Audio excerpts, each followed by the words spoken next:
রবিজুল ইসলামের ভাষ্যমতে মায়ের করা মানত পূরণ করতেই এতগুলো বিয়ে করেছেন তিনি।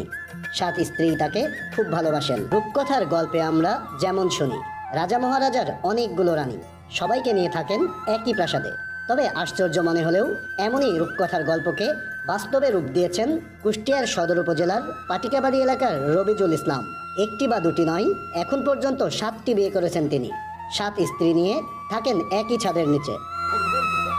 যেখানে 103-এর ঘর করতেই চায় না মেয়েরা, সেখানে একই সাথে 703-এর বসবাস। নেই কোনো ঝগড়া বিবাদ, 7 বোনের মতোই মিলেমিশে থাকেন তারা। 1999 সালে রবিজুল পারিবারিকভাবে বিয়ে করেন প্রথম স্ত্রী রুবিনাকে। তার রয়েছে 2 সন্তান।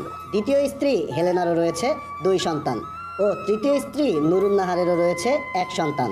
সর্বশেষ গেল 3 মাসেই 3টি বিয়ে করেছেন রবিজুল। সবশেষ স্ত্রী হিসেবে বাড়িতে আসেন 7ম স্ত্রী মিতা খাতুন। প্রথম স্ত্রী ছাড়াও অন্য স্ত্রীদের সাথেও রবিজুলের সামাজিকভাবে জানাশোনার মাধ্যমেই বিয়ে হয়।